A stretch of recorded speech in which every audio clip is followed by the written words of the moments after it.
Uh, I was happy to be part of the ELT Summit last year at the end, and now I'm here at the beginning for the first plenary session, which makes me very happy to kind of close and open the loop again here. So thank you again for having me.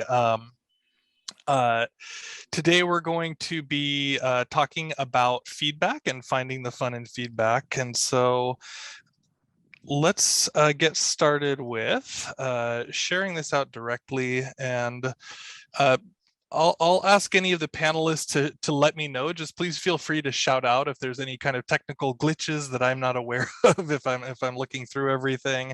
But I think we're going to get started. So as was mentioned, thank you for the kind introduction. My name is Brent Warner, a professor of ESL at Irvine Valley College. I'm also co-chair of the ESL department at our school, as well as co-chair of the online education committee at our school. And so these things keep me busy, and I like to mix these ideas together. And I think some of these ideas hopefully will resonate with you. There is a link there, a bit.ly at the bottom, so you can take this slideshow later and take a look for it through yourself. And you can also follow the links if there's any resources inside of here that are useful for you. So let's get started. If any of you have felt this in the last couple of years when you're grading papers, I promise you, you are not alone. A lot of us have been getting these stacks of papers, stacks of work from our students, and we just kind of fall asleep and we're tired and we're having a hard time with everything. And so I can imagine, for me, this has absolutely happened. It's just like, oh, another paper, well, yet again to read. And we kind of get, tired, I think, if we're being honest with ourselves. As much as all of us teachers love working with our students, many of us, and we can see this online, we can see the exhaustion that people are going through, especially as we've spent so much time over the last few years online staring at screens all day, and then we're going to spend more time staring at screens. And this can be, fairly exhausting for a lot of us. I know that on the left-hand side here, you can see this, the joy of teaching, right? Many of us feel this when we're very happy to be in front of our class, to be working with our students, to be interacting with people. And then on the other side, we see this feeling of rage, upset, happiness. Oh my gosh, I have to grade another paper, or I can't believe like the student's still making this same mistake even though I talked about it 3 times in class, right? I think those are common feelings, and I at least I'm going to validate it for those of you who have felt that feeling inside of your class. We're all human beings, and we get frustrated from time to time, even inside of our work that we feel so passionate about. But what I do hope that we can talk about today a bit is the opportunity to kind of shift that thinking, and so that we can get our grading to the same point as we have with our teaching time, our actual sharing out and teaching, which is that it'll let us feel that joy inside of our grading time. And this is a key concept that I really want to make sure is clear as we move into this presentation, because I really do believe that we can make our grading time and our feedback time feel as joyful in our teaching as we do in the time in front of our students. So let's take a look at this. The typical assignment for most classes that we would see would be starting here on the left-hand side, and we've got the student writing their paper. And, I've got the little graduate cap on there, but, regardless of what grade level you're teaching, if it's college, if it's K-12, or, a trade school or whatever it is, we've got our students working on their papers. Typically, then they will give that paper into the professor will read it, and then they will give the grade. And that's the end of the story, right? And they're going to sit there with that grade, and they will either accept it, or, on occasion, if you're lucky, on occasion, they might come up and talk to you about it. But many times this is kind of the end of the cycle. However, what I've done in my class is I've switched many of my graded assignments to complete and incomplete. And so instead of going for a certain amount of points on everything, and we're talking more about like homework, perhaps lower stakes assignments, I have switched my grades for many assignments to complete or incomplete. And complete in my class means that you have done it to the satisfaction of what I wrote in the rubric or what I asked you to do inside of class. And incomplete means that you are on your way there, but you haven't gotten there quite yet.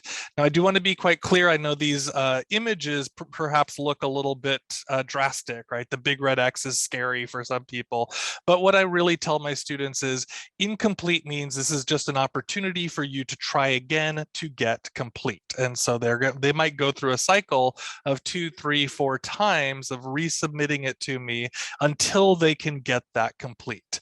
Recognizing the stress that your students are going through can be a big boon in the communication between you as a teacher and them as a student, and saying, hey, I understand that you didn't get it on the first time. Guess what? I don't get things on the first time all the time, right? It takes me a while to learn something. It takes me a while to figure something out. And for many of you who have studied a second language, you know that feeling as well, right? So you go, wait a second, I only get one chance at this and then I'm done. Well, that's not how language learning works at all, right? The reality of language learning is that we try something, we make a mistake, we try again, we get through it. And so this is what I want to bring into my feedback cycle when I am working with my students. So this is what I wanted to show you.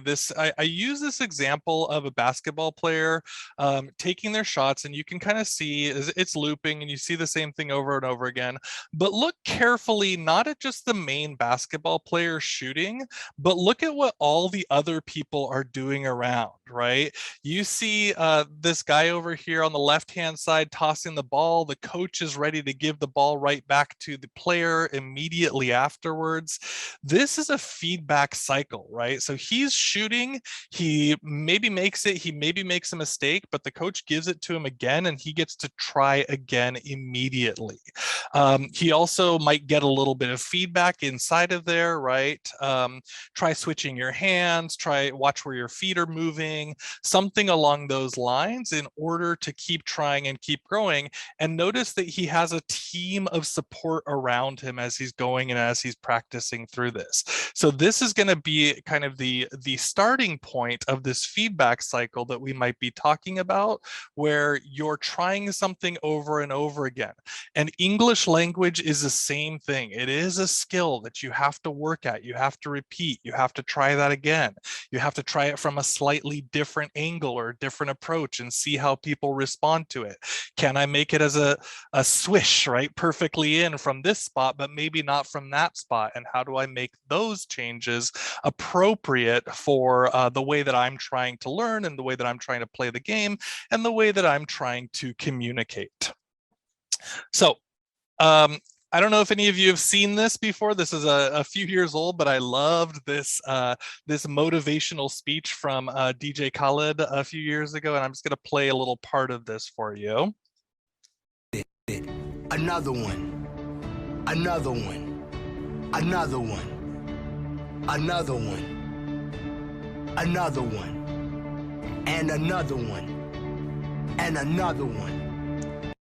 So there's a kind of a longer and kind of a fun motivational speech from him, but really what he's getting at here is keep going, right? Really keep going. You don't have to get it perfect every time. And we link that back to the previous idea where we can really see that, shooting those baskets, trying your English, trying to write something, trying to say something, you're going to do another one and you're going to do another one and you're going to do another one, right? And you're going to start growing as you get there and as you feel supported through that. And so this is what this feedback cycle can do.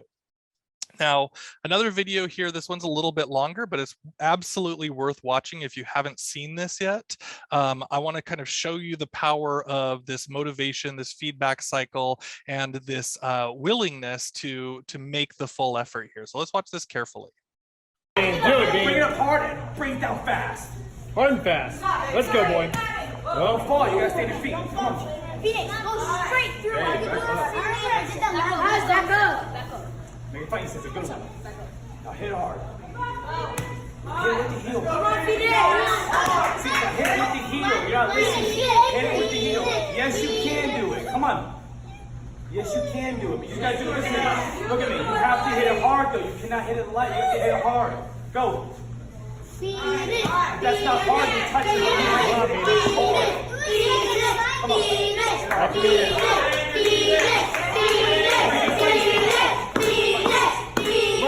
can do anything.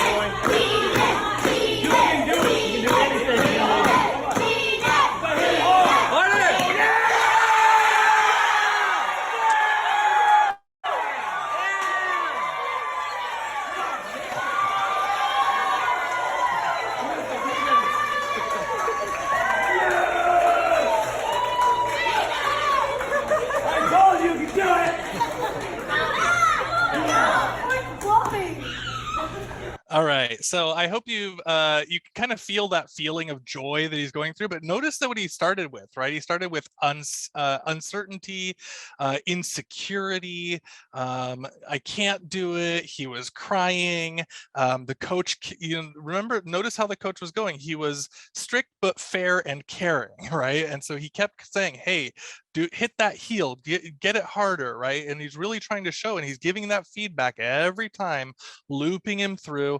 Finally, he gets it through, and then he's got this giant support community right around him that's encouraging him to continue to push forward, and really is so proud of him at that same time.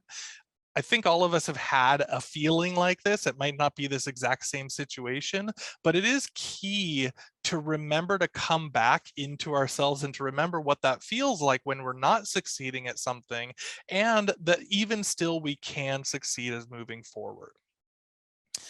So with that, I want you to take a look at my feedback cycle. It is not the same as the one that we looked at before, okay? So before we saw student does the work, the professor gets it, the grade, and then we're done. Here, I'd like for you to take a look at what I do for my feedback cycle. So here is the student doing the work at the beginning, okay? And we're gonna go in a clockwise manner around here. So the student gets the work, and they're gonna start and create something. The very first draft, we take a look at these in my class, and you can see this kind of projector. So what I'll do with my class is I will look through my students' papers once they've done the first draft of a writing assignment. And this is a writing assignment. You can maybe make adjustments to different types of classes. But in the first draft, I will then project one or two students' documents, and we will work through it as a class. So I will take it as a sample paper, and I try to find a paper that's kind of not perfect and not too rough, but somewhere in the middle. And we take a look at it together as a class. And I say, hey, this is a representation of the general work that everybody in the class is doing. So let's take a look at it and learn through it together. And so I might go through common grammatical issues that students are dealing with inside of there. Or, as we're doing composition writing, I might say, well, let's take a look at how this student wrote their thesis statement. And we might want to look at how the thesis statement aligns with their body paragraphs, for example.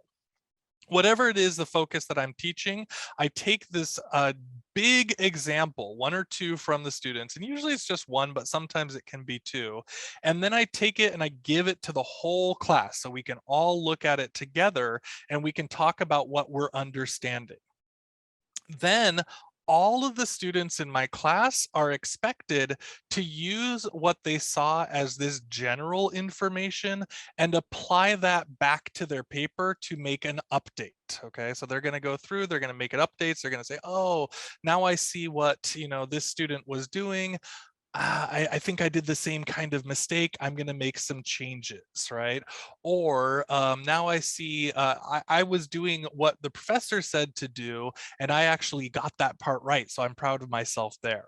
And they're going to make their changes. Now, what happens after they go through their own broad feedback is the next step. So as we move over into the purple, now the students are coming back to class with their updated versions of their paper. And here we can see that there's a group of classmates. So what I do is I will typically put my my students into groups of 4, and each of them will come with their essay, and then they will pass their essay around the table. So each person gets the next person's essay.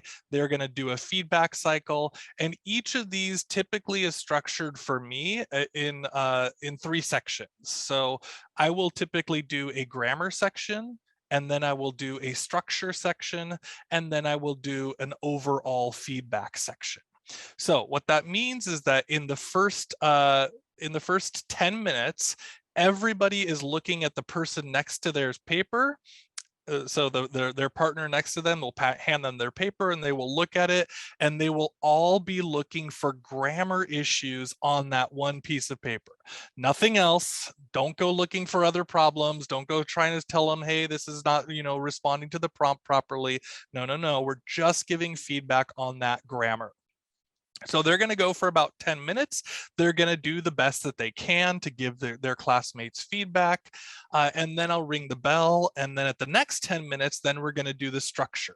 And if we're in person, everybody's using a different color pen so they can all see what color, the green pen stand for grammar, and the blue pen stand for structure, and the red pens stand for, general feedback. And so we'll move to the structure, and then everybody will go through and they'll look for structural elements. How is your paragraph built? Do you have clear topic sentences? Do you have supporting details? Are you following the ideas that we talked about in the class?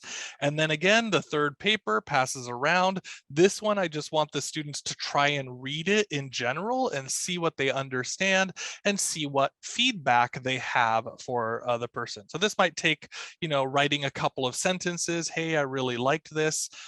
I also encourage them to give positive feedback. So it's not just, hey, this is a problem, but I actually like this idea. Maybe I'll take it and use this type of idea for my paper and make an adjustment here.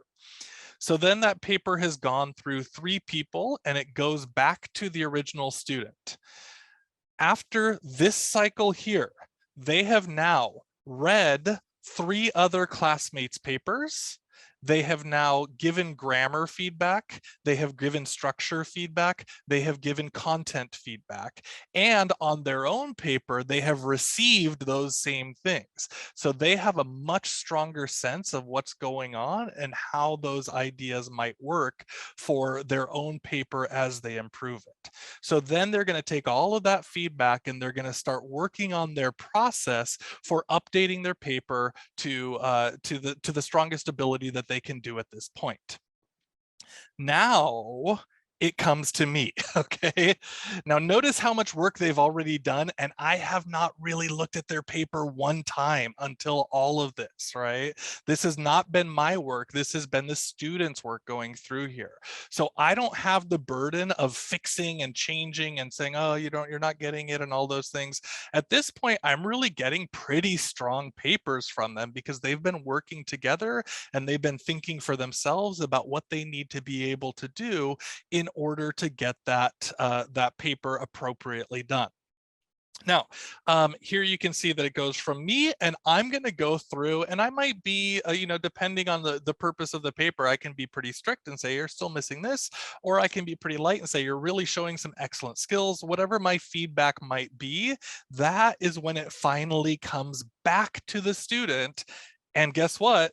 It's not done. Right? Because now that student is going to be able to work through that feedback that I've given them on top of it, and then they're going to turn it back to me. This is where we start getting into the conversation of, are you satisfied with the quality of the work that you have done now that you've turned it back into me?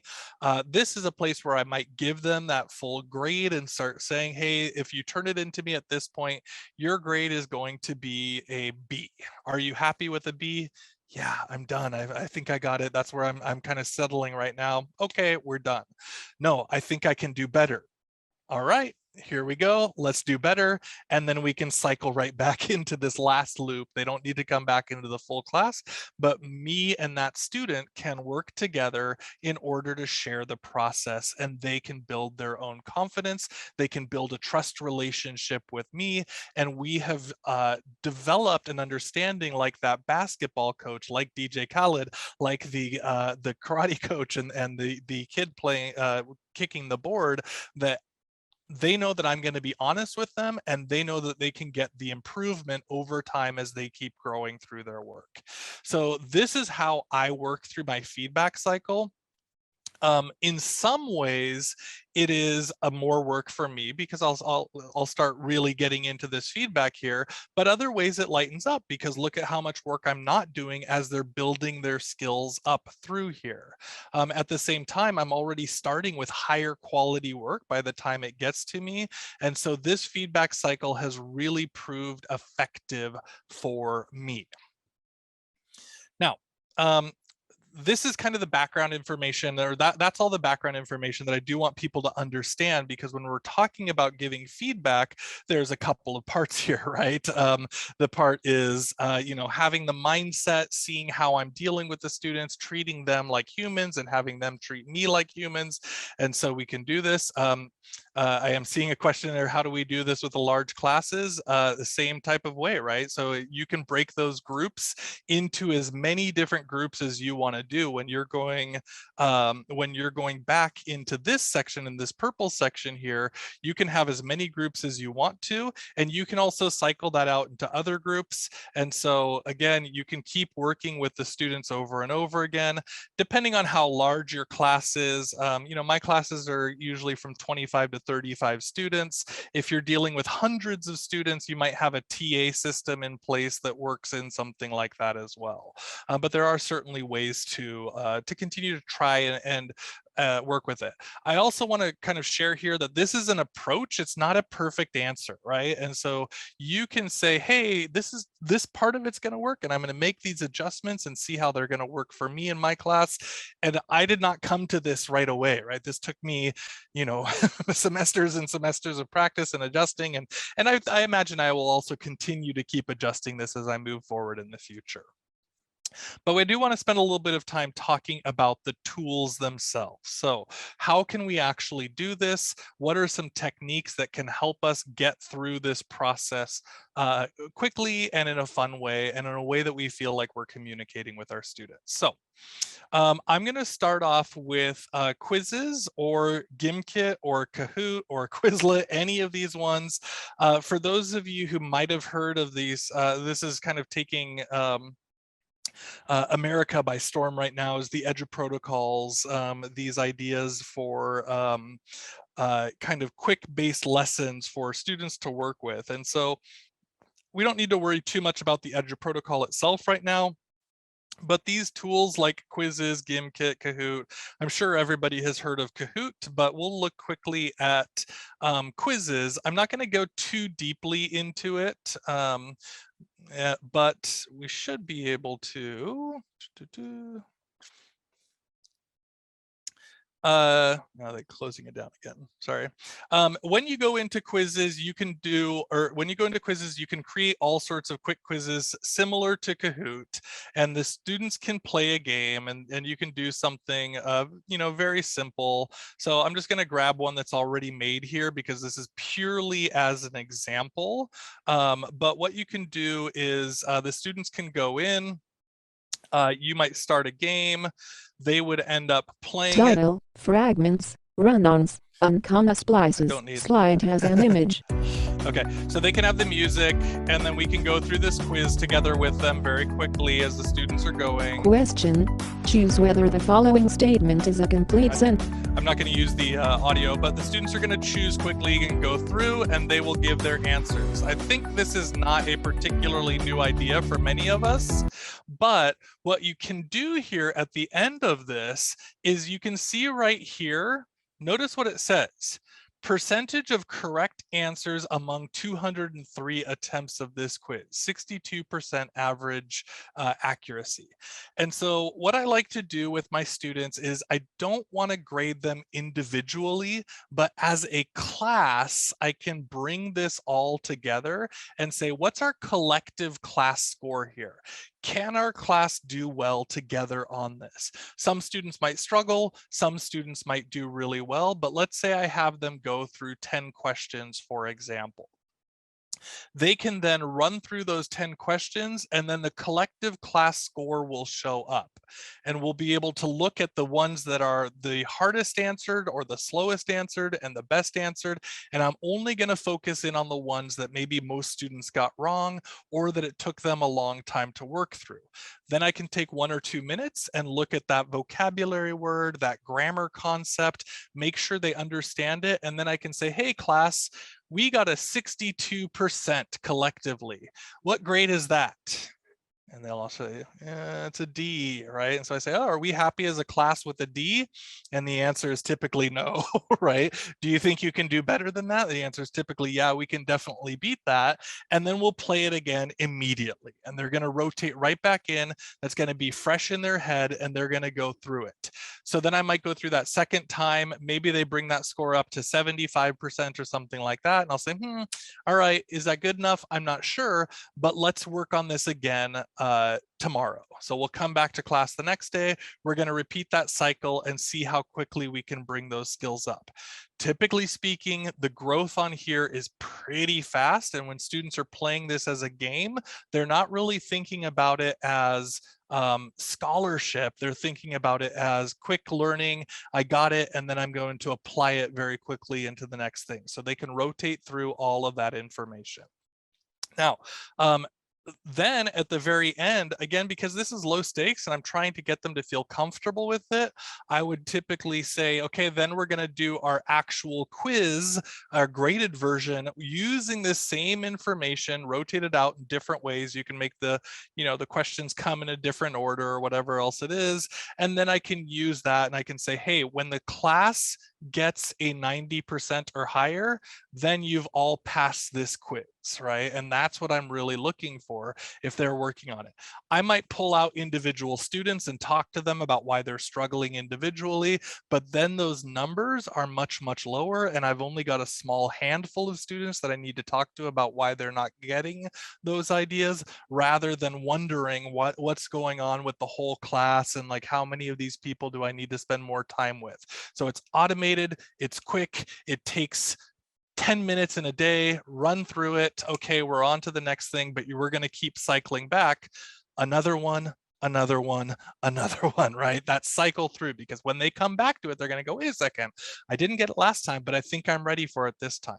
There's also cool options inside of here to assign the homework, so they can actually go and do it at their own pace if they're feeling like, hey, hold on a second, why am I only one of the students that's not really getting this? Okay, let me practice it and see if I can do better on my own. That way tomorrow when we do the group quiz, I'm not going to be the one stopping us from getting the 90% or higher, right?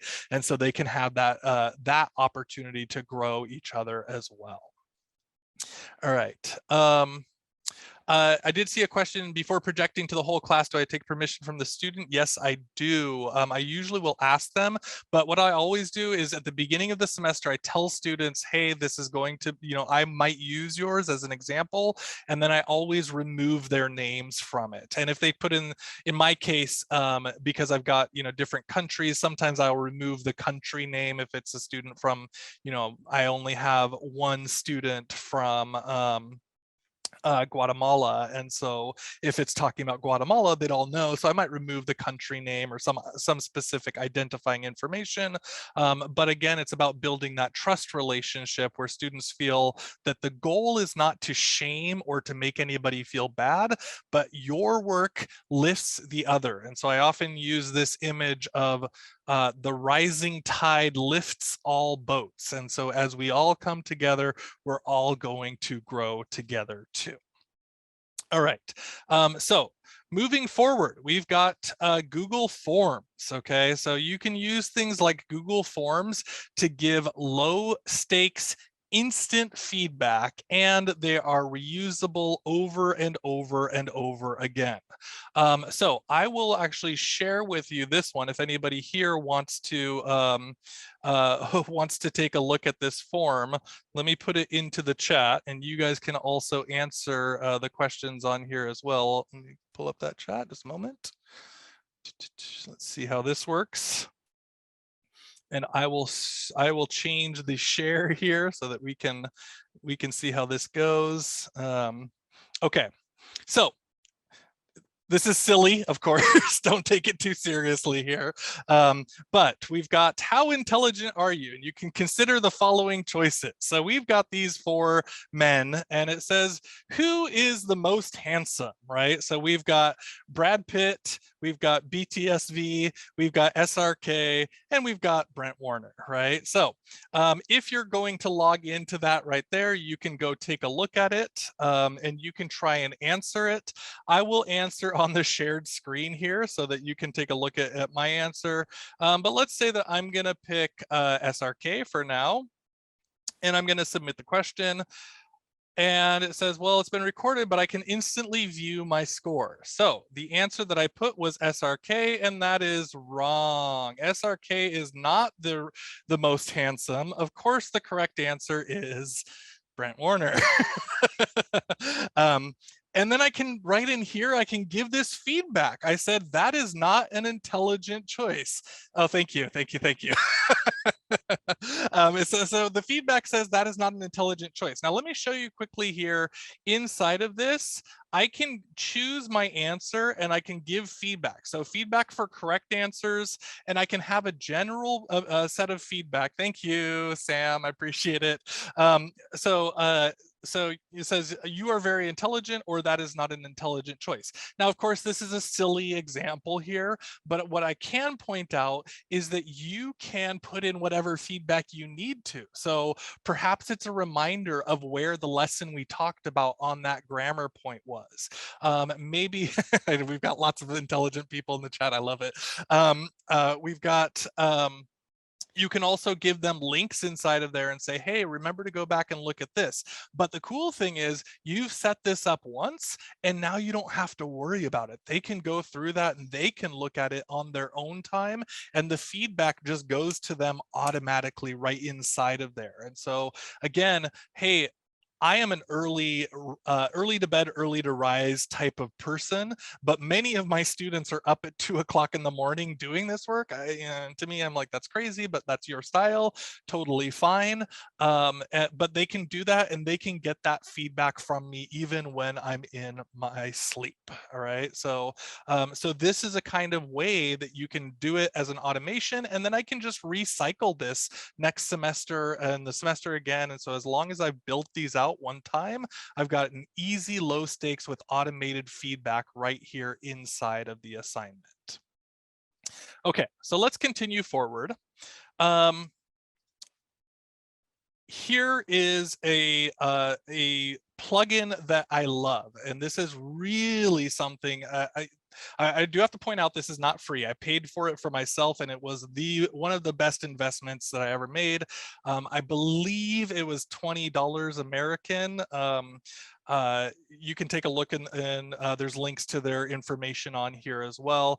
But let's take a look at e-comments. So here, we're going to go into a fake essay that a student wrote here as well.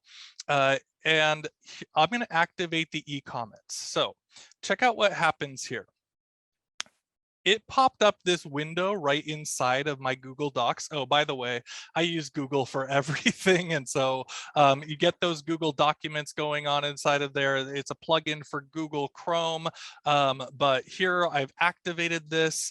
You can see that it brings up this window inside of here. Oh, I will apologize. My mouse has been broken. And so if you see me struggling with my mouse a little bit, you know, please be patient as I try to move things around the screen sometimes. But here we go. So I've got these symbols in here and I've got all of these different points. And so what I can do is, this is a nonsense paragraph. It's just a bunch of, you know, sweets, but we're gonna imagine that it is, you know, an essay that a student gave to us. So here I can click on a word. And let's say I imagine that that word has a spelling mistake, right? So I say, hey, that's biscuit, but you know, that's not spelled correctly. So what I can do, and I want to show you how quickly this happens. So watch my fingers if you can see me on the screen at the same time as the share screen here. But I'm going to show you here. I'm going to move this over to the SP, which is my code for spelling problem. And I have to just bring my finger down off the screen quickly to click, but I'm going to click it. And boom, notice that whole comment is up there right now. And it tells the student, hey, spelling, there's a word spelled wrong. For example, P-I-Z-A should be P-I-Z-Z-A, right? And so I can choose a couple of other ones.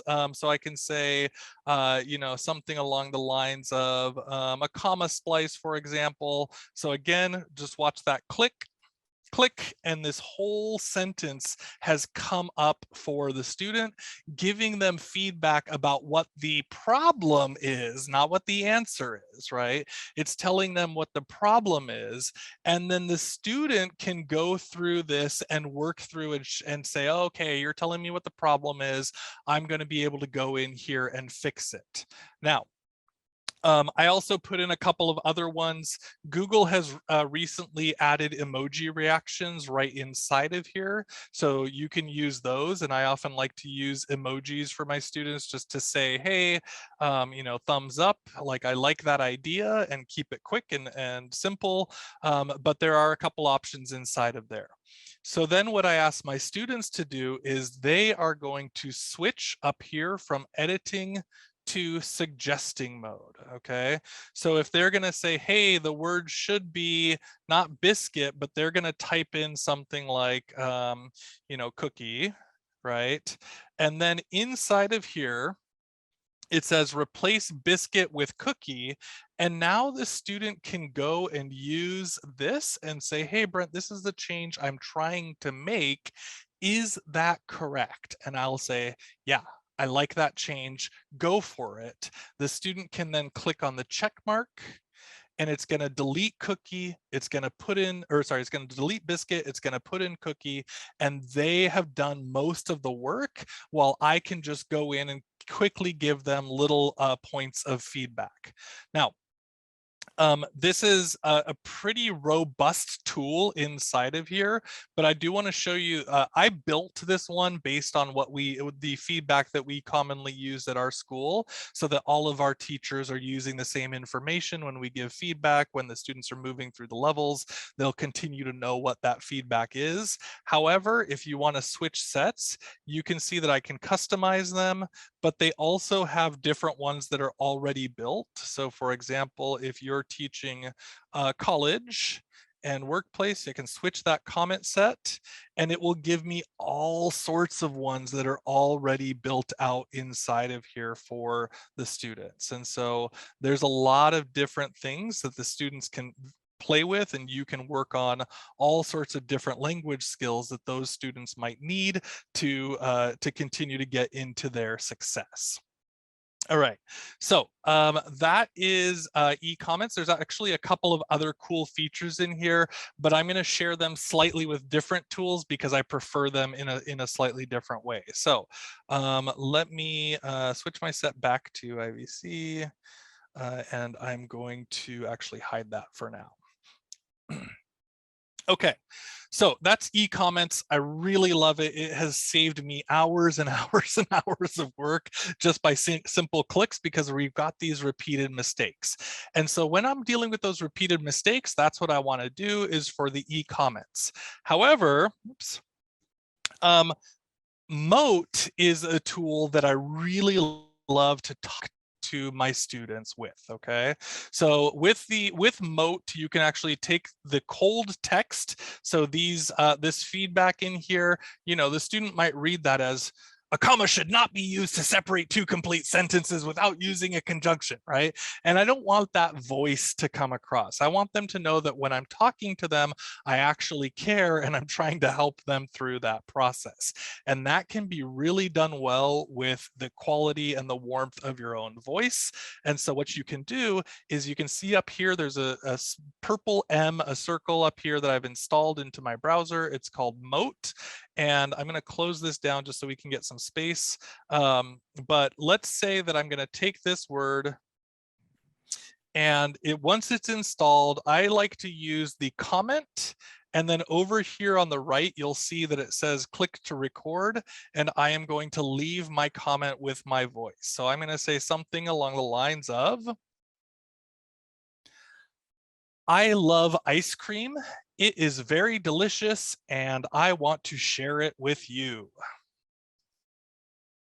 Okay, so I've put in my voice here, and then once I click on comment, notice what it does. It's going to insert an audio card directly into the document. So when a student clicks on this, and let me make sure my sound share is still saying, yeah, okay. So when the student clicks on this, I love ice cream. It is very delicious and I want to share it with you. Now, the student can listen to me talking through, so they can hear that I'm not upset about something. They can hear that I'm really trying to help them. And I like to use this for bigger concepts, things that are unique to their paper. And this is why this is so important, because this helps me switch the thinking from, oh, I have to make this into, I am now talking with my student. They might be listening at a later time, but I am talking directly to them and to that one person. They know that I'm thinking about them and they know that I'm thinking about their paper as they're hearing my voice and they're looking at their work. Now, look down here at the bottom.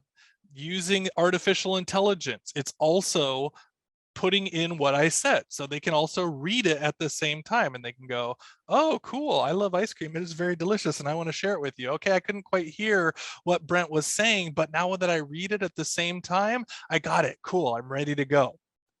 But not only that, and some of you might have different feelings about this, depending on the level of the student.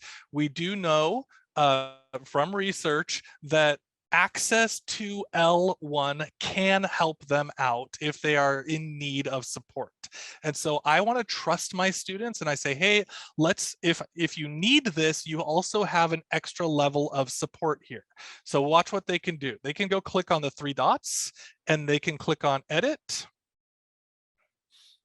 and they can translate. I love ice cream. So they can click on this translate button and they can choose from all these languages in here to see if it's going to translate for them. Now, I do have to be careful, right? Of course, we know the AI translation, better than it was a couple of years ago, getting better every day. Not always perfect still though, but let's switch it over to Japanese, for example. That's my second language. So we switch it over to Japanese and look what it does. It's translated the transcription into Japanese. So if they're like, I still didn't understand it, what were you saying? Oh, watashi wa ice cream ga daisuki da. とても美味しいのでシェアしたいと思います, right? So something like that. And the students can then go, oh, I got what you said. Now I'm going to switch it back. I'm going to double check what he said in English. And now I can follow along with the comments he was giving and hopefully make some better connections through all of that. All right. So you can see the value of the voice. It is really powerful for building those connections. I'm not going to spend, I think we're running out of time here, but I'm not going to spend any too much time on this very last one. This is a new one that is in a beta mode right now. And so there still needs to be some work done on it, but there's a similar thing to Moat called ScreenPal, but ScreenPal does screen sharing. So let me reload this page here. You'll be able to see it for just a second. I'm gonna turn this on here. And if I wanted to do screen sharing with ScreenPal, I think, yeah, I can actually put in a video of myself, and I can also screen share with them at the same time, so that if I wanted to add like, hey, I'm going to point at certain things on the screen, I want you to see my face, and we can do a couple of other cool things together at the same time. This is still in beta, it's still in testing, and so you can play around with this if you like, but it's got some glitches. It should be pretty cool when it comes out. Okay, so with that, we're wrapping up on time. I know we got to keep moving forward, but I really appreciate your time. I really hope you can kind of understand that connection between showing that you care about the students and showing that you're trying to make a connection with them, and then also reducing your time on repeated efforts and really being able to spend all the time on the ideas that you care about. As I said in the beginning, in the very kind introduction, if you want to hear more from me and also from the closing plenary, Mrs. Shell Reyes, we do a podcast together called the Diesel Podcast, where we focus on innovation. And I also do another innovation in ESOL. And then I also do another podcast called the Higher Ed Tech Podcast, where we talk about technology in higher education. I